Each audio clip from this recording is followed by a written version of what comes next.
তাদের পাসপোর্টের রঙ সবুজ না, সুতরাং তাদের কোনো অসুবিধা নাই। দুই হচ্ছে জামাতে ইসলামী এবং এনসিপি সহ অন্যান্য যে রাজনৈতিক দলগুলো আছে, আদার্স বিএনপি ছাড়া অন্য যে রাজনৈতিক দলগুলো আছে, তারা চাইছে নির্বাচনটিকে যতদূর সম্ভব পিছে ঠেকিয়ে দেয়া। কেন? এখন তারা যে সুযোগ সুবিধা পাচ্ছে, এখন তারা যে রাষ্ট্রীয় প্রোটোকল পাচ্ছে অনেক জায়গাতেই লিখিত বা অলিখিত ভাবে, এখন তারা চাইলেই যেভাবে প্রধানমন্ত্রী তথা প্রধান উপদেষ্টার সঙ্গে গিয়ে সাক্ষাৎ করতে পারছে, কিংবা ধরুন প্রধান উপদেষ্টার মন খারাপ, তিনি তার চেয়ারে আর থাকবেন না, এই কথাটিও বলবার জন্য প্রধান উপদেষ্টা তাদেরকেই বেছে নিচ্ছেন। এরকম একটা রাজকীয় ভাবসাব থেকে তারা মুহূর্তেই ছিটকে পড়ে যাবেন একটা নির্বাচন হলেই, মানে it's just a matter of a পলক, চোখের পলকে তাদের এই সময়টা শেষ হয়ে যাবে, নাই হয়ে যাবে। এটা তাদের চাইবার তো কোনো কারণ নাই। দেখুন, সোহাগের ঘটনা নিয়ে যখন আমরা আলোচনা করছি, এই মাত্র আমি দেখলাম আজকে এটা নিউজ, 5 কোটি টাকা চাঁদা না পেয়ে পল্লবীতে ব্যবসা প্রতিষ্ঠানে হামলা, গুলি, আহত 1। কারা চাঁদা চেয়েছে, কারা গোলাগুলি করেছে, এটা বের করার দায়িত্ব সরকারের। বিএনপির অ্যাক্টিং চেয়ারম্যান যারা তারেক রহমান প্রথম দিন থেকে বলে আসতেছেন, আমি আমার যেটুকু করার আমি করছি, আমি তো সরকারে নাই, মানে বিএনপি তো সরকারে নাই, আমি বহিষ্কার করতে পারি, বহিষ্কার করতেছি। সরকারে তো কেউ না কেউ আছে, আপনারা কেন সেই আইন অনুযায়ী ব্যবস্থা নিচ্ছেন না? আজকে এই যে 5 কোটি টাকা চাঁদা না পেয়ে পল্লবীতে ব্যবসায়ী হামলা করলো, ব্যবসায়ী প্রতিষ্ঠানে হামলা করলো, গুলি করলো, আহত হলো, এই ব্যাপারে কি ব্যবস্থা নেবে সরকার? আদৌ কি নেবে? কারণ প্রতিদিন আমরা এই ধরনের ঘটনা দেখি। না, বিএনপি একা এটার খেসারত দেবে না, পুরো বাংলাদেশকে এটার খেসারত দিতে হবে। এবং আজকে যারা অন্যান্য দল সহ নাচানাচি করছে, ক্ষমতার আশপাশে ঘোরাঘুরি করছে, ক্ষমতার কেক মিষ্টিগুলো খাচ্ছে, তাদের একজনের টিকেও কিন্তু আপনি পাবেন না। ক্ষমতা কারা ভোগ করছে, কারা ভোগ করছে আপনি দেখতে পাচ্ছেন না? যার প্রধান উপদেষ্টা নিজেই বলছেন আমাকে ছাত্ররা অ্যাপয়েন্ট করেছে, তো অ্যাপয়েন্টমেন্ট কারা দিয়েছে আপনি দেখতে পাচ্ছেন না? যেখানে বাংলাদেশের 18 কোটি মানুষের কারো তার ব্যাপারে আপত্তি ছিল না, সকলেই তাকে তার আসনে বসিয়েছিল সম্মানের সাথে। একদম না।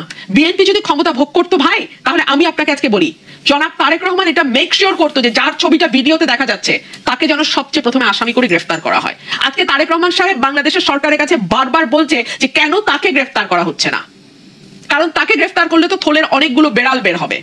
সরকার তো চায় না থলের বেড়ালগুলো বের হোক। এবং এই যে বিএনপিকে ক্ষমতা থেকে সরাতে গিয়ে নির্বাচনকে পিছিয়ে দেওয়ার জন্য যা যা করা দরকার তাই করা, সংস্কারের নামে কুতর্ককে সামনে নিয়ে আসা, আনুপাতিক পদ্ধতিতে নির্বাচনের কথা বলা, অদ্ভুত অদ্ভুত সব প্রস্তাব আনা, যেগুলো ক্ষমতায় গেলে এরপরে বাংলাদেশের ইলেকশন পিআর পদ্ধতিতে করব। বলেন আপনি ক্ষমতায় যান মানুষের ভোট নিয়ে, ভোট নেওয়ার মুরদ নাই, মব বানানোর গোসাই, তাহলে তো ভাই বড় বিপদ।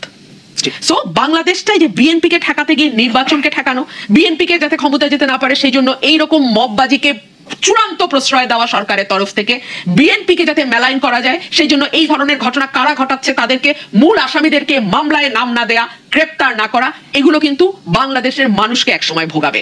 আর আপনারা যদি মনে করেন যে বিএনপি, ও না, আমি ডেভিলস অ্যাডভোকেটের মতন একটু কথা বলি, এনসিপি জামাত সহ অন্যান্য দল তো বলছে বিএনপি এই করে, বিএনপি সেই করে, তাই যদি হয় মানুষ তার ভোটের মাধ্যমেই তো বিএনপিকে প্রত্যাখ্যান করতে পারে, যদি মানুষ প্রত্যাখ্যান করতে চায়। কিন্তু মানুষকে আপনি সেই রায়ের সুযোগই দেবেন না, মানে হচ্ছে আপনি নিজেও জানেন যে আপনি বিএনপির বিরুদ্ধে যা যা বলছেন এগুলো দেশের মানুষ গ্রহণ করছে না, মানুষ সুযোগ পেলেই বিএনপিকে ভোট দেবে, এবং যার কারণে আসলে আইন শৃঙ্খলা পরিস্থিতিকে নাজুক করছে এবং নির্বাচন কেন্দ্রিক অস্থিরতা কি আপনার কাছে কি মনে হয়? অস্বীকার করার উপায় নাই। আমি রুমিন ফারহানার কথা ধরে একটু কথা বলি, যে উনি বলছেন যে বিএনপি ক্ষমতা ভোগ করছে না। আমি মনে করি বিএনপি ক্ষমতা ভোগ করছে, এবং এই সমস্ত কর্মকাণ্ড যেগুলো ঘটছে এগুলোর জন্য বিএনপির দায় আছে। বিএনপি ক্ষমতা ভোগ করছে এবং এই সমস্ত যে কার্যক্রম হচ্ছে সরকার, এটা আমি একমত তারেক রহমানের সঙ্গে, যে আমরা তো ইয়েতে নাই, সরকারে নাই, তাহলে এগুলোকে, এই কালপিটগুলোকে কেন ধরছে না? আমি বিএনপিকে এটা অ্যাপ্রিসিয়েট করি যে বিএনপি এখন পর্যন্ত অনেকগুলো, হাজারের উপরে 4,000 তাদের কর্মীকে বহিষ্কার করেছে ইলেকশনের আগে। এটা কিন্তু সহজ কথা না। কিন্তু সরকার কি করেছে? সরকার কতজনকে গ্রেপ্তার করেছে সেই তালিকা আমরা দেখতে চাই, যে এতজন বিএনপি কালপিটকে আমরা গ্রেপ্তার করেছে এই কারণে, এবং বিএনপি নেতারা প্রতিবাদ করেছে। আমি তারেক রহমানকেও দেখিনি, আমি মির্জা ফখরুল সাহেবকেও দেখিনি, বা অন্য কোনো নেতাকেও দেখি নাই যে এই কালপিটকে বিএনপি করে, এই নেতাকে কেন গ্রেপ্তার করা হয়েছে। তার মানে কি সরকার চায় ডেলিভারেটলি, এবং সরকারের বা মেশিনারিজ যারা আছে তারা চায় বিএনপিকে ক্রমান্বয়ে জনগণের কাছে কালার্ট করা। এই কালার্ট করলে কি হচ্ছে, বিএনপি জনপ্রিয়তা কমবে, এবং আওয়ামী লীগকে মাইনাস করেছে, বিএনপিকেও মাইনাস করা যায় কিনা সেরকম একটা প্ল্যান এদের মধ্যে কাজ করছে আমি ধারণা করি। এবং এই ধারণা করার কারণ হচ্ছে যে জামাত যদি দীর্ঘায়িত হয় তাহলে জামাত এখানে শিক্ষা প্রতিষ্ঠানগুলো সবগুলো অলমোস্ট কাভার হয়ে যাবে, এবং এনসিপি একটা নতুন দল, এখনো নিবন্ধন পায় নাই, তাদের গোড়া শক্ত হবে। সো এরা এই দুই দলটা যখন আরো শক্ত হওয়ার সুযোগ পাচ্ছে, এবং বিএনপি যখন আরো তার অবনতি হচ্ছে দিন দিন, তাহলে এখানে লাভ কাদের হচ্ছে? সেটা দেখতে হবে। এবং বিএনপি এবং সেই ক্ষেত্রে জামাত এবং এনসিপির মধ্যে কোয়ালিশন হওয়া ইলেকশন কেন্দ্রিক অস্বাভাবিক না।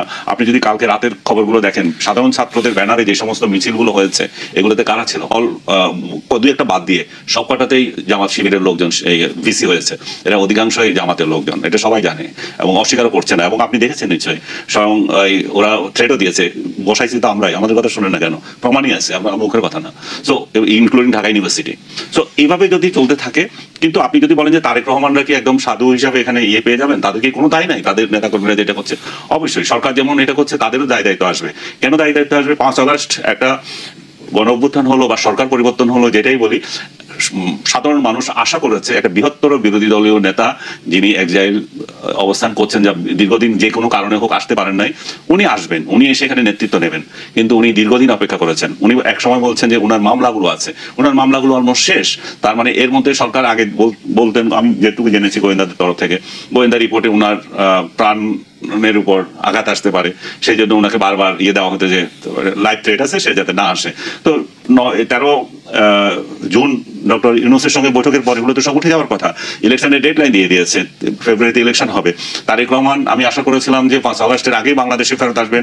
5 আগস্টে নিঃসন্দেহে তারা একটা উদযাপন করতে যাচ্ছেন শেখ হাসিনার সরকারের পতনের, সেই উপলক্ষে উনি দেশে আসবেন, তার আগে আসবেন। তার আশা শুধু তার দলের স্বার্থে নয়, দেশের গণতন্ত্রের স্বার্থেও জরুরি। একজন লিডার, বাংলাদেশের একটা বৃহত্তর রাজনৈতিক দল যখন দিশেহারা, তার কর্মীরা যখন এদিক সেদিক ঘোরাঘুরি করছে, অবৈধ কর্মকাণ্ডে লিপ্ত হচ্ছে, এখানে তাদের লিডারশিপের দুর্বলতা প্রকাশ পাচ্ছে। উনি যদি আসেন, উনি যদি এগুলো দমন করেন, তাহলে তার দলটা যেমন ঠিক হবে, তেমনি নির্বাচনী প্রক্রিয়াটা আরো এগিয়ে যাবে। এবং এই অন্যান্য যে সমস্ত ঘটনাগুলো তৈরি হওয়ার সুযোগ থাকে, ইলেকশনকে পিছিয়ে দেওয়ার যে সমস্ত কর্মকাণ্ড থাকে, সেগুলো কিন্তু দূর হতে পারে। সো আমি মনে করি যে দেশের গণতন্ত্রের স্বার্থে এবং তার দলের স্বার্থে তারেক রহমানকে অবিলম্বে দেশে আসা উচিত এবং নেতৃত্বে হাল ধরা উচিত। অসংখ্য ধন্যবাদ। আমরা আলোচনা আবারও ফিরতেছি। প্রিয় দর্শক, আরেক দেশ সাম্প্রতিক আরেকটি বিরতি নিচ্ছি, ফিরছি একটু পর, সঙ্গেই থাকুন। আরেক দেশ সাম্প্রতিক আরেকবার স্বাগত জানাচ্ছি। ব্যারিস্টার রুমিন ফারহানা, আপনার কাছে আসি। ক্ষমতার ভাগ-বাটোয়ারা ছাড়া অস্থিরতার মূল কি নির্বাচন, আর এই অস্থিরতার সমাধান কি? দেখুন, রাজনৈতিক দলগুলো অনেকগুলো বিষয়ে একমত হয়েছে। ফর এক্সাম্পল, একজন ব্যক্তি 10 বছরের বেশি প্রধানমন্ত্রী হবেন না, 70 অনুচ্ছেদ, ডেপুটি স্পিকার বিরোধী দল থেকে, সংসদীয় কমিটির প্রধান বিরোধী দল থেকে হবে, প্রধানমন্ত্রী এবং রাষ্ট্রপতি ক্ষমতার ভারসাম্য, বাইক্যামেরাল পার্লামেন্ট সহ অনেকগুলো বিষয়ে সবগুলো দল একমত হয়েছে।